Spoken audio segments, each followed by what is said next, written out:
Hello student, welcome back to my channel Bongbalanet. বংবালানেটে তোমাদের class 10-এর লাইফ সায়েন্সের এবিটিএ টেস্ট পেপার সমাধান চলছে।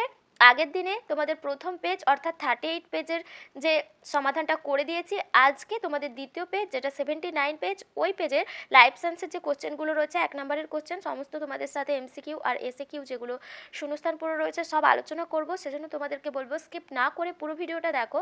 আমি কিন্তু তোমাদের সাথে শুধু উত্তর ডিসকাস করবো না, তার সাথে সাথে অনেক কিছু ছোটোখাটো বিষয় বলবো যেগুলো তোমাদের পরীক্ষার জন্য অনেকটাই হেল্পফুল হবে। তো চলো দেরি না করে ক্লাসটা স্টার্ট করছি। ভালো লাগলে অবশ্যই একটা লাইক করো, কমেন্ট করো আর শেয়ার করতে ভুলে যেও না। দেখো তাহলে প্রথম প্রশ্ন কি রয়েছে এমসিকিউতে, নিচের কোন জোটটা সঠিক নির্বাচন করো। আচ্ছা, এখানে একটা কথা বলে রাখি, যখন এমসিকিউ প্রশ্ন সমাধান করবে অবশ্যই প্রশ্নটা আগে ভালো করে পড়বে, কি বলতে চেয়েছে প্রশ্নটাতে, তারপরে উত্তর করবে। অনেকেই কি করে, না দেখে না বুঝে তাড়াতাড়ি করে করতে গিয়ে ভুল করে চলে আসে। এখানে যেমন চেয়েছে নিচের কোন জোটটি সঠিক নির্বাচন করতে বলেছে, অনেকেই হয়তো পড়বে না ঠিক করে, ভাববে কোন জোটটা সঠিক নয় সেটা চেয়েছে, ভুলভাল দাগ দিয়ে দেবে এইভাবে করে। তো সেই কারণে তোমাদেরকে কি বলবো, তোমরা প্রশ্নটা কিন্তু মন দিয়ে অবশ্যই পড়বে, তারপরে গিয়ে প্রশ্নপত্র সমাধান করার চেষ্টা করবে। তো দেখো এখানে জোরগুলো কি কি দিয়েছে, গুরু মস্তিষ্ক দেহের ভারসাম্য রক্ষা করে, হাইপোথ্যালামাস বুদ্ধি ও আবেগ নিয়ন্ত্রণ করে, লঘু মস্তিষ্ক দেহের তাপমাত্রা নিয়ন্ত্রণ করে, সুষুম্না শীর্ষক হৃদস্পন্দন ও খাদ্য গলাধকরণ নিয়ন্ত্রণ করে। এখানের মধ্যে দেখো গুরু মস্তিষ্ক দেহের তাপমাত্রা, আবেগ, বুদ্ধি এইগুলো গুরু মস্তিষ্ক বুদ্ধি আবেগ এগুলো নিয়ন্ত্রণ করে, আর লঘু মস্তিষ্ক দেহের ভারসাম্য রক্ষায় সাহায্য করে, আর হাইপোথ্যালামাস দেহের তাপমাত্রা নিয়ন্ত্রণ করে। তো এখানে এইগুলো সবই ভুল দেওয়া রয়েছে। অপশান ডি যেটা সেটা ঠিক দেওয়া রয়েছে, সুষুম্না শীর্ষক হৃদস্পন্দন আর খাদ্য গলাধকরণ নিয়ন্ত্রণ করে। এরপরে রয়েছে দেখো নিচের, তাহলে এখানে আরেকটা কথা বলে রাখি, এখানে আমি তাহলে তোমাদেরকে গুরু মস্তিষ্ক, লঘু মস্তিষ্ক, হাইপোথ্যালামাস তিনটারই কাজ বলে দিলাম। এই কাজগুলো যখন দেবে তখন সেটাও আশা করি তোমরা পরীক্ষাতে পারবে। লঘু মস্তিষ্ক কি করে, দেহের ভারসাম্য রক্ষা করে, গুরু মস্তিষ্ক বুদ্ধি আবেগ এগুলো নিয়ন্ত্রণ করে, হাইপোথ্যালামাস দেহের তাপমাত্রা নিয়ন্ত্রণ করে। এরপরে দেখো পরের প্রশ্নটা কি রয়েছে, নিচের কোনটি এডিএইচ হরমোনের কাজ। উপধমনীকে সংকুচিত করে রক্তচাপ বাড়ায়, পরিণত বয়সে শুক্রাণু ও ডিম্বাণু উৎপাদনে সাহায্য করে, যকৃত পেশিকোষে গ্লুকোজকে গ্লাইকোজেনে রূপান্তরিত করতে সাহায্য করে, স্নায়ুতন্ত্রের বিকাশ ঘটায় ও স্বাভাবিক ক্রিয়া বজায় রাখে। এডিএইচ হরমোন যেটা anti diuretic hormone, anti diuretic hormone উপধমনীকে সংকুচিত করে রক্তচাপ বাড়ায়, এটা অপশান এরটা হয়ে যাবে সঠিক আনসার। এছাড়া বৃক্কীয় নালিকায় জলের পুনঃশোষণেও সাহায্য করে। তো এখানে তো ওই অপশানটা নেই, এখানে যে অপশানটা রয়েছে সেই অপশানটাই উত্তর করবে। এরপরে রয়েছে দেখো তিনের প্রশ্ন, নিচের কোনটি অ্যাক্সনের গঠন সংক্রান্ত বৈশিষ্ট্য নয়। র্যানভিয়ারের পর্ব, মাইলিন সিদ, নিজেল দানা, সোয়ান কোষ। অ্যাক্সনের গঠন সংক্রান্ত বৈশিষ্ট্য নয়, যেটা হয়ে যাবে এখানে নিজেল দানা, অপশান সি হয়ে যাবে। নিজেল দানা থাকে কোষদেহের মধ্যে, কোষদেহের মধ্যে নিজেল দানা থাকে, আর নিচে অ্যাকশনের মধ্যে র্যানভিয়ারের পর্ব, মাইলেনসিস, সোয়ান কোষ এগুলো সব অ্যাকশনের মধ্যে দেখা যায়, কিন্তু নিজেল দানা কোষদেহের মধ্যে থাকে, সেই জন্য এখানে অপশান সি হয়ে যাবে, এটা অ্যাকশনের গঠন সংক্রান্ত বৈশিষ্ট্য নয়। এরপরে চারের প্রশ্ন রয়েছে দেখো, অ্যামাইটোসিস কোষ বিভাজনের সঠিক বৈশিষ্ট্যটি শনাক্ত করো। বৈশিষ্ট্যগুলো কি কি রয়েছে দেখো, যৌন জননকারী জীবের জনন মাতৃকোষে ঘটে, যৌন জননকারী জীবের জনন মাতৃকোষে অ্যামাইটোসিস ঘটে, এটি পরোক্ষ বিভাজন বলা হয়, ক্রোমোজোম ও বেমতন্তু গঠিত হয়, ক্রোমোজোম ও বেমতন্তু গঠিত হয় না। দেখো কোষ বিভাজন তিন ধরনের হয়, অ্যামাইটোসিস, মাইটোসিস আর মিওসিস। এর মধ্যে একমাত্র যেটা অ্যামাইটোসিস কোষ বিভাজন, সেখানেই কিন্তু বেমতন্তু গঠিত হয় না। তো সেই কারণে অপশান ডি এখানে সঠিক হয়ে যাবে। মাইটোসিস মিওসিস দুটোতেই কিন্তু কোষ বিভাজন, দুটো কোষ বিভাজনে কিন্তু বেমতন্তু গঠিত হয়। তো যেহেতু বেমতন্তু গঠিত হয় না, এখানে অ্যামাইটোসিস কোষ বিভাজনের সঠিক বৈশিষ্ট্য চেয়েছে, সেই জন্য বেমতন্তু গঠিত হয় না যেটা রয়েছে ওটাই ঠিক হবে। তো এরপরে পাঁচের প্রশ্ন রয়েছে দেখো, একটা স্তম্ভ মেলাতে দেওয়া রয়েছে, এখানে স্তম্ভটা মিলিয়ে কোন অপশানটা তোমাদের সঠিক হবে সেটা বলতে হবে। দেখো সিএসএফ কি কাজ করে, অভিঘাত শোষক রূপে কাজ করে, মেনিনজেস কেন্দ্রীয় স্নায়ুতন্ত্রকে যান্ত্রিক আঘাত থেকে রক্ষা করে, নিউরোগ্লিয়া মাইলিন আবরণী গঠনে সাহায্য করে। তাহলে এখানে দেখো অপশান কোনটা সঠিক রয়েছে, একটাই অপশান দেখো এখানের মধ্যে এরটা 3 আর এরটা 3 একটাই অপশানে রয়েছে, সেটা হচ্ছে কি অপশান বি এটা। তোমরা যদি একটা মিলিয়েও উত্তর কেউ করতে পারো সেখানেও পারবে। সিএসএফ এর কাজটাই যদি করো, যে সিএসএফ এর কাজটা জানি অভিঘাত শোষক রূপে কাজ করে, আর দুটো কি হবে বুঝতে পারছি না, সেক্ষেত্রেও তোমরা এই অপশানটার ক্ষেত্রে করতে পারবে, কারণ অপশানগুলোতে দেখো এর যে 3 হবে এটা একটাই মাত্র অপশানে দেওয়া রয়েছে। সেই এইভাবে করলে কিন্তু তোমরা তো ওই একটা মিলিয়েই বিয়ের উত্তরটা করে দিলে ঠিক হয়ে যাবে। এর পরেরটা রয়েছে দেখো, সঠিক জোটটি নির্বাচন করতে বলা হয়েছে এখানে। বহুবিভাজন হাইড্রা, খণ্ডীভবন স্পাইরোগাইরা, পুনরুৎপাদন ফার্ন, কোরোকোদ্গম প্ল্যানেরিয়া। সঠিক জোট নির্বাচন এখানের মধ্যে যেটা সঠিক হবে খণ্ডীভবন দেখা যায় স্পাইরোগাইরার মধ্যে, এটা সঠিক রয়েছে। পুনরুৎপাদন কাদের দেখা যায়? প্ল্যানেরিয়ার দেখা যায়। কোরোকোদ্গম বা বার্ডিং পদ্ধতি দেখা যায় হাইড্রার। আর বহুবিভাজন পদ্ধতি দেখা যায় এটা প্লাজমোডিয়াম বলবে। আর যেটা এখানে ফার্ন রয়েছে, ফার্নের রেণু উৎপাদন বা জনুক্রম দেখা যায়। তো এইগুলো তাহলে এখানে জননের যে বিভিন্ন পদ্ধতিগুলো আমি বলে দিলাম তোমাদেরকে মনে রাখবে। আর এখানের মধ্যে সঠিক জোট যেটা হয়ে যাবে খণ্ডীভবন স্পাইরোগাইরা। এরপরে রয়েছে দেখো গিনিপিগের ক্ষেত্রে দ্বিসংকর জননের F2 জনুতে এক বড় বি ছোট বি, বড় আর ছোট আর ও বড় বি বড় আর এই জিনোটাইপ দুটোর উৎপন্ন গ্যামেটের সংখ্যার অনুপাত। এখানে যেটা সঠিক উত্তর হয়ে যাবে 4:1, এটা হয়ে যাবে সঠিক উত্তর। এরপরের হচ্ছে দেখো এখানে যে সংকর বৈশিষ্ট্যটা রয়েছে, এটা একটা দেখো সংকর বৈশিষ্ট্য রয়েছে যেটা ব্ল্যাক আর অমসৃণ। তো এই ব্ল্যাক আর অমসৃণ যে গিনিপিগের ক্ষেত্রে যাদের এদের যে অনুপাতটা সবসময় বেশি হয়, যেটা সংকর কালো আর অমসৃণ গিনিপিগ হয়, তাদের গ্যামেটের মানে অনুপাতটা 16টার মধ্যে সবথেকে বেশি হয়। আর যেটা দেখবে একদম হচ্ছে কি বলা যায় একদম বিশুদ্ধ বৈশিষ্ট্য, সেক্ষেত্রে সবসময় বিশুদ্ধ বৈশিষ্ট্যগুলো একটা করেই থাকে। এখানে বিশুদ্ধ বৈশিষ্ট্য দেওয়া রয়েছে, সেজন্য এটা একটা 4:1 হবে এই অনুপাতটা। এরপরে দেওয়া রয়েছে দেখো মানুষের ক্ষেত্রে সঠিক জোটটি নির্বাচন করো। মানুষের ডিম্বাণুর ক্ষেত্রে এখানে দিয়েছে দেখো ডিম্বাণু স্বাভাবিক ক্রোমোজোম বিন্যাস 22XX, ডিম্বাণু স্বাভাবিক ক্রোমোজোম বিন্যাস 22Y। দেখো Y কিন্তু ডিম্বাণুর ক্রোমোজোমের মধ্যে থাকে না, তো সেই কারণে এটা ভুল হয়ে যাবে। এরপরে রয়েছে ডিম্বাণু স্বাভাবিক ক্রোমোজোম বিন্যাস 22+X, ডিম্বাণু স্বাভাবিক ক্রোমোজোম বিন্যাস 22+X হয়। দেখো এখানটার ক্ষেত্রে দুটো সেক্স ক্রোমোজোম রয়েছে, সেই জন্য এটা হবে না। এটাতেও দুটো সেক্স ক্রোমোজোম রয়েছে, কারণ ওয়াই তো ডিম্বাণুতে থাকে না, সেই জন্য এই তিনটে অপশান হবে না। যেটা সঠিক হয়ে যাবে তাহলে কোন অপশানটা সঠিক হবে? অপশান সি এটা সঠিক হয়ে যাবে। এখানের ক্ষেত্রে দেখো এন সংখ্যক ক্রোমোজোম রয়েছে, 22টা অটোজোম, আর একটাই এক্স ক্রোমোজোম রয়েছে, তো এটাই সঠিক ক্রোমোজোম হয়ে যাবে ডিম্বাণুর। তাহলে অপশান সি এরটা এখানে ঠিক হচ্ছে। এরপরে রয়েছে দেখো হিমোফিলিক পুত্র স্বাভাবিক কন্যা রয়েছে এমন পিতামাতার সম্ভাব্য জিনোটাইপ কি হতে পারে তা নিচেরগুলো থেকে নির্ধারণ করো। দেখো হিমোফিলিক পুত্র হওয়ার জন্য পুত্রের এক্স ক্রোমোজোম যেহেতু মাতার দেহ থেকে আসে, সেই কারণে মাতাকে হয় বাহক হতে হবে, হিমোফিলিক বাহক বা হিমোফিলিক আক্রান্ত হতে হবে। তো সেক্ষেত্রে কিন্তু মানে পুত্র হিমোফিলিক হওয়ার সম্ভাবনা থাকবে। কিন্তু এখানে আবার বলেছে দেখো স্বাভাবিক কন্যা রয়েছে। এবার এখানে ভেবে দেখো মাতার দুটো এক্স ক্রোমোজোমই, মাতা যদি বাহক হয় মাতার দুটো এক্স ক্রোমোজোমে হিমোফিলিক জিন থাকবে, সেক্ষেত্রে সেই মাতার সঙ্গে স্বাভাবিক পিতার যদি ক্রস করানো হয়, সেখানে পুত্র যেমন হিমোফিলিক হবে, কন্যাও কিন্তু হিমোফিলিয়া বাহক হবে। ঠিক আছে, হিমোফিলিয়া রোগের বাহক হবে। তো এখানে স্বাভাবিক কন্যা যেহেতু বলেছে, সেই জন্য মাতা হয়ে যাবে বাহক। মাতা বাহক হলে তবেই কিন্তু মাতা যদি বাহক হয় তবে কিন্তু তার একটা এক্স ক্রোমোজোম ভালো থাকবে আর একটা এক্স ক্রোমোজোম যেটা খারাপ থাকবে। তো সেই কারণে এই এক্স ক্রোমোজোমটা থেকে যে পুত্র সন্তান হবে সে হিমোফিলিক হবে, কিন্তু যেটা ভালো এক্স ক্রোমোজোম রয়েছে সেখান থেকে যে কন্যা সন্তান হবে আর পিতার এক্স ক্রোমোজোম দিয়ে, তো দুটো এক্স ক্রোমোজোম মিলিয়ে যখন হবে স্বাভাবিক কন্যা হবে। ঠিক আছে, আশা করি তোমরা বুঝতে পেরেছো এখানে আমি কি বলতে চেয়েছি। যদি মাতার দুটো এক্স ক্রোমোজোমই হিমোফিলিক হয়, অর্থাৎ মাতা যদি সম্পূর্ণ আক্রান্ত হয়, সেক্ষেত্রে কিন্তু কন্যা কোনোভাবেই স্বাভাবিক হবে না, কন্যাও এক্ষেত্রে বাহক হতে পারত। তো কন্যা যেহেতু স্বাভাবিক রয়েছে, সেক্ষেত্রে এখানে মাতা বাহক হবে আর পিতা স্বাভাবিক হবে। দেখো এই ক্রোমোজোম বিন্যাসটা যেটাতে রয়েছে সেটাই সঠিক উত্তর হয়ে যাবে অপশান ডি এরটা। দেখো এখানে মাতার একটা এক্স ক্রোমোজোমে এইচ জিনটা রয়েছে, অর্থাৎ হিমোফিলিক জিনটা রয়েছে, আর পিতার ক্ষেত্রে এক্স ক্রোমোজোম আর ওয়াই ক্রোমোজোম দুটোই ভালো রয়েছে। তো সেক্ষেত্রে দেখা যাবে পুত্র হিমোফিলিক হবে আর কন্যা স্বাভাবিক হবে।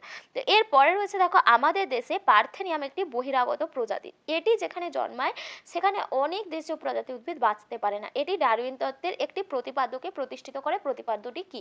দেখো বহিরাগত প্রজাতি আমাদের দেশীয় প্রজাতিদেরকে বাঁচতে দেয় না। এক্ষেত্রে তাহলে কি হচ্ছে? দুটো আলাদা প্রজাতির মধ্যে সংগ্রাম হচ্ছে, আর দুটো আলাদা প্রজাতির মধ্যে সংগ্রামকে ডারউইন আন্তঃপ্রজাতিক সংগ্রাম বলে ব্যাখ্যা করেছিলেন। এখানে অপশান বি এরটা হয়ে যাবে সঠিক আনসার, আন্তঃপ্রজাতি সংগ্রাম। আর যদি একই দুটো প্রজাতির মধ্যে কোনো খাদ্য বাসস্থানের জন্য লড়াই হয়, সেক্ষেত্রে সেটাকে অন্তঃপ্রজাতি সংগ্রাম বলা হয়। তো এরপরে রয়েছে দেখো সমসমস্ত অঙ্গের বৈশিষ্ট্য শনাক্ত করো। সমসমস্ত অঙ্গের বৈশিষ্ট্য কোনটা হবে? সমসমস্ত অঙ্গ যেটা উৎপত্তি আর গঠনগতভাবে একই হলেও কার্যগতভাবে এরা আলাদা হয়ে যাবে, অপশন ডি এরটা হয়ে যাবে এক্ষেত্রে সঠিক আনসার। এরপরে 12 প্রশ্ন রয়েছে দেখো, নিচের কোনটি কোন প্রয়োজনে মাছি ওয়াগল নৃত্য করে তা স্থির করো। প্রজনন সঙ্গী খোঁজা, নতুন মৌচাকে স্থান নির্ধারণ করা, অন্যান্য শ্রমিক মৌমাছিদের মৌচাক থেকে খাদ্যের উৎসের অভিমুখ ও দূরত্ব জানানো, সম্ভাব্য শত্রুর আক্রমণ এড়ানো। এখানে অপশন সি হয়ে যাবে সঠিক আনসার। অন্যান্য শ্রমিক মৌমাছিদের মৌচাক থেকে খাদ্যের উৎসের অভিমুখ আর দূরত্ব জানানোর জন্য মৌমাছিরা ওয়াগল ডান্স, রাউন্ড ডান্স এগুলো করে। এরপরে 13 প্রশ্ন রয়েছে, নিচের কোনটি বায়োস্ফিয়ার রিজার্ভ সম্পর্কিত সঠিক তথ্য? এখানে বাস্তুতন্ত্র সংরক্ষণের সঙ্গে স্থানীয় মানুষ ও অন্যান্য জীব সম্প্রদায় সংরক্ষণ করা হয়, এটাই হয়ে যাবে সঠিক উত্তর, অপশন এরটা। এর পরের প্রশ্ন রয়েছে দেখো 14 প্রশ্নটা, নিচের কোন চোরটি সঠিক নয়? এখানে দেখো চেয়েছে কোনটা সঠিক নয় সেটা নির্বাচন করতে বলেছে। দেখো চোরা শিকার, গরিলার বিপন্নতা বৃদ্ধি, বহিরাগত প্রজাতি ল্যান্টানা তেলাপিয়া, হটস্পট নির্ধারণ, স্থানীয় প্রজাতি ও বিপন্ন প্রজাতির সংখ্যা, গ্রিন হাউস গ্যাস, ইউট্রোফিকেশন। এখানে যেটা অপশন ডি এরটা হয়ে যাবে, এটাই সঠিক নয়। গ্রিন হাউস গ্যাসের কারণে কিন্তু ইউট্রোফিকেশন হয় না, ইউট্রোফিকেশন হয় জল দূষণের কারণে। তো অপশন ডি এরটা হয়ে যাবে এখানে সঠিক আনসার। এরপরে 15 প্রশ্ন এমসিকিউ লাস্ট প্রশ্ন রয়েছে, বায়ুতে পরাগরেণু, ছত্রাকরেণু, ধূলিকণের পরিমাণ হঠাৎ বেড়ে গেলে নিচের কোন সম্ভাবনা হওয়ার সমস্যা হওয়ার সম্ভাবনা বৃদ্ধি পায়? এটা হয়ে যাবে অ্যাজমা, অপশন বি এরটা হয়ে যাবে সঠিক আনসার। তো এটা 15টা এমসিকিউ ছিল। এরপরে তোমাদের যে শূন্যস্থান পূরণগুলো রয়েছে দেখো, শূন্যস্থান পূরণের মধ্যে আচার্য জগদীশচন্দ্র বসু লজ্জাবতী ও বনচারাল উদ্ভিদে বৈদ্যুতিক উদ্দীপনা পাঠ্যে উদ্ভিদের যে ধর্মটি প্রমাণ করেছিলেন, এটা হয়ে যাবে সংবেদনশীলতা ধর্ম। সংবেদনশীলতা ধর্ম তিনি প্রমাণ করেছিলেন বনচারাল উদ্ভিদের মধ্যে। এর পরের প্রশ্নটা রয়েছে দেখো, ড্যাশ অণুর কুণ্ডলীকৃত গঠনই হলো ক্রোমোজোম, এক্ষেত্রে করবে ডিএনএ অণুর কুণ্ডলীকৃত গঠনই হলো ক্রোমোজোম। এরপরে রয়েছে বীজের কুঞ্চিত আকার একটি কি বৈশিষ্ট্য? এটা হবে প্রচ্ছন্ন বৈশিষ্ট্য। বীজের কুঞ্চিত আকার প্রচ্ছন্ন বৈশিষ্ট্য। আধুনিক ঘোড়ার খুর হলো তাদের পূর্বপুরুষের 3 নম্বর আঙুলের রূপান্তর। আধুনিক ঘোড়া যে খুর সেটা তাদের পূর্বপুরুষের 3 নম্বর আঙুলের রূপান্তর। এরপরে রয়েছে বায়ু দূষণের সঙ্গে সংশ্লিষ্ট ব্যাধি কোনটা? এটা তোমরা একটু আগে যেটা বলেছি হাঁপানি বা অ্যাজমা ওটাও করতে পারো, বা বংক্রাইটিস করতে পারো, যেটা খুশি এগুলো করতে পারো। ঠিক আছে। এরপরে রয়েছে নমুনা পিচকে -196°C তাপমাত্রায় তরল নাইট্রোজেনের মধ্যে রেখে এক্সিটু সংরক্ষণ করাকে কি বলা হয়? এখানে উত্তরটা হবে ক্রায়ো সংরক্ষণ। ক্রায়ো সংরক্ষণ।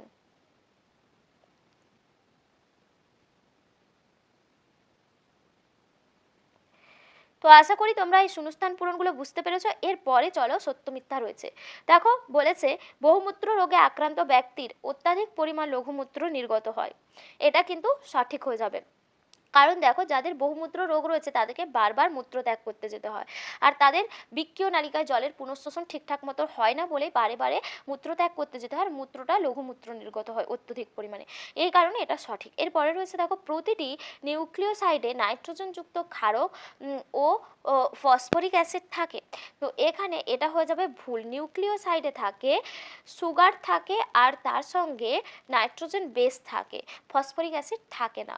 আর নিউক্লিওটাইডের ক্ষেত্রে সুগার, নাইট্রোজেন বেস আর ফসফেট তিনটা থাকে নিউক্লিওটাইডের ক্ষেত্রে, এটা নিউক্লিওটাইডের ক্ষেত্রে।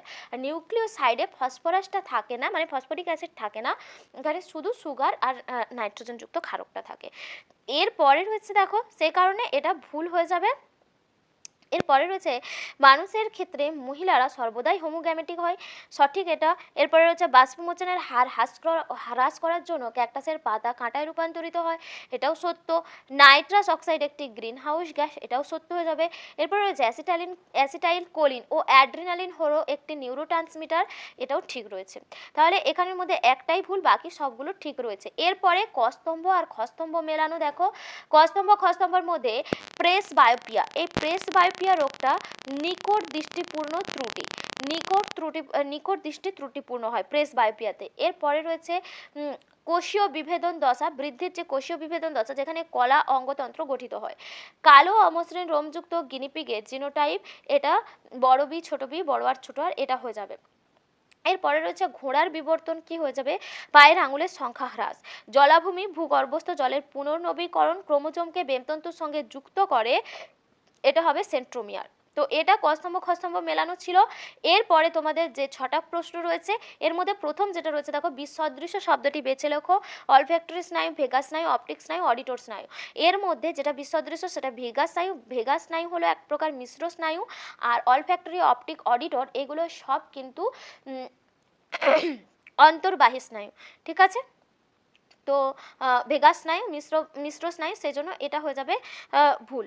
এরপরে রয়েছে দেখো বা বিসদৃশ্য, র্যানভিয়ারের পর্ব কি? র্যানভিয়ারের পর্ব কি বলবে, অ্যাক্সনের মেডুলারি আবরণ স্থানে যখন বিচ্ছিন্ন থাকে ওই অঞ্চলের নিউরোলেমা সংকুচিত হয়ে যে পর্ব গঠন করে সেটাকে বলা হয় র্যানভিয়ারের পর্ব। এরপরে রয়েছে প্রথম জোড়টির সম্পর্ক বুঝে দ্বিতীয় জোড়টির স্থানে উপযুক্ত শব্দ বসা। জোড় কলম যদি আম হয় তাহলে জবার কি হয়? শাখা কলম। এরপরে রয়েছে মেন্ডেল তার দ্বিসংকর জনন পরীক্ষা থেকে প্রাপ্ত কোন সূত্রে উপনীত হয়েছিলেন? দ্বিসংকর জনন থেকে পৃথক ভবনের সূত্রে উপনীত হয়েছিল। পৃথক ভবনের সূত্র, সরি, প্রথমটা থেকে পৃথক ভবনের সূত্র, দ্বিতীয়টা থেকে স্বাধীন সঞ্চালনের সূত্র। স্বাধীন সঞ্চালনের সূত্র, প্রথমটা থেকে পৃথক ভবন আর দ্বিতীয়টা থেকে স্বাধীন সঞ্চালন। প্রথমে কি হবে? পৃথক হয়ে যাবে গ্যামেটগুলো, তারপরে কি হবে? সেগুলো স্বাধীনভাবে সঞ্চালিত হবে। সেই জন্য প্রথম প্রথম যে পরীক্ষা থেকে F1 পরীক্ষা থেকে তিনি পেয়েছিলেন পৃথক ভবনের সূত্র বা একসংকর জনন পরীক্ষা থেকে, তারপরে দ্বিসংকর জনন পরীক্ষা থেকে পেয়েছেন স্বাধীন সঞ্চালনের সূত্র। এরপরে রয়েছে দেখো, কেবলমাত্র হোমোজাইগাস অবস্থায় হিমোফিলিয়া রোগের প্রকাশ ঘটার কারণ কি? কারণ হিমোফিলিয়ার যে জিনটা সেটা প্রচ্ছন্ন জিন। হিমোফিলিয়া একটি প্রচ্ছন্ন জিন ঘটিত রোগ, আর কোনো প্রচ্ছন্ন বৈশিষ্ট্য একমাত্র প্রকাশ পাবে যখন সেটা হোমোজাইগাস কন্ডিশনে থাকবে। প্রচ্ছন্ন বৈশিষ্ট্য হেটেরোজাইগাস কন্ডিশনে প্রকাশ পাবেই না। সে কারণে হিমোফিলিয়ার জিন যেহেতু প্রচ্ছন্ন জিন ঘটিত রোগ, সে কারণেই হোমোজাইগাস অবস্থাতে প্রকাশ পায়। আশা করি বুঝতে পেরেছ। এরপরে রয়েছে দেখো, সমসমস্ত অঙ্গ কোন ধরনের বিবর্তনকে নির্দেশ করে? সমসমস্ত অঙ্গ মানে কি? যাদের উৎপত্তিটা একই, উৎপত্তি বা কেন্দ্রস্থলটা একই, কিন্তু তাদের কাজটা আলাদা হয়ে যায়, তারা ছড়িয়ে পড়ে। আর এইটাকে বলা হয় অপসারী। একটা কেন্দ্রবিন্দু থেকে যখন চারিদিকে ছড়িয়ে যায় সেটাকে বলা হয় অপসারী, মানে চারিদিকে ছড়িয়ে পড়ছে।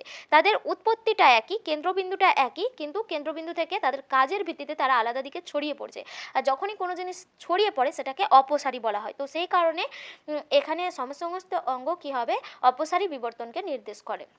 আশা করি বুঝতে পেরেছ। এরপরে রয়েছে দেখো, নিচের 4টি বিষয়ের মধ্যে 3টি বিষয় একটি বিষয়ের অন্তর্গত, সেইটা খুঁজে বের করতে হবে। কৃষি ক্ষেত্রে কীটনাশকের ব্যবহার, টাইফয়েড, জল দূষণ, কারখানা থেকে উৎপন্ন তরল বজ্র। এখানে জল দূষণ হবে, জল দূষণ হয় এই সমস্ত কারণের জন্য। এরপরে রয়েছে দেখো, স্থানীয় মানুষ ও বন দপ্তর যৌথভাবে যে পুনরুদ্ধারের জন্য যে ব্যবস্থা করেছেন বন পুনরুদ্ধারের জন্য, তার নাম কি? এটা লিখতে হবে JFM বা joint forest management. Joint forest management বা JFM।